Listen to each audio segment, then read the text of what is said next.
জয় জয় মা বচনকালী। জয় মা বচনকালী আশ্রমে কিন্তু মায়ের পুরনো ভক্ত এই যে অমিয় বোস বসে আছে। আজকে কিন্তু আমরা অমিয়র মুখ থেকে শুনবো যে কি করে ওর জীবনে আরো একটি চমৎকার দেবী ঘটিয়েছেন। অমিয়, বলো কি হয়েছে।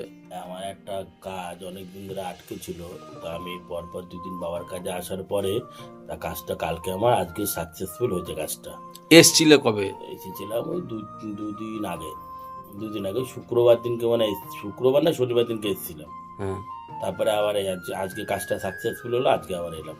তা বাবাকে বলে গেছিলাম যে না, কাজটা আমার সাকসেস হয়। তা বাবা বলছিল হয়ে যাবে, তাই আজকে হয়ে গেছে বলে তাই বাবার সাথে দেখা করতে এসেছি বাইরে। তা বাবার সাথে দেখা হচ্ছে, ভালো কথা। কি কাজ, কি বিষয়, মানে সেটা যদি ওই বলো। আমার একটা বিজনেসের দোকানের ব্যাপারে। যাক, তাহলে দোকানটা প্রপার্টি। আটকে ছিল অনেক, প্রায় 1-2 মাস ধরে দোকানটা নিয়ে ভুগছিলাম। আজ হবে, কাল হবে, পরশু হবে করে হচ্ছিলই না। তারপর বাবার কাছে এসে বললাম, বাবা বললো যা কাজটা হয়ে যাবে, তারপরেই হয়ে গেছে।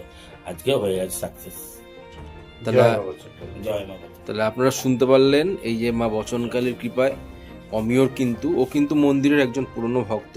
ওর কিন্তু কাজ মহারাজ কালীপ্রসন্ন মহারাজ এবং মা বচনকালীর কৃপায় কিন্তু সফলতা অর্জন করেছে। ও কিন্তু সাকসেসফুল হয়েছে কাজে। সবাই মিলে বলুন জয় মা বচনকালী। জয় বাবা। জয় মা বচন।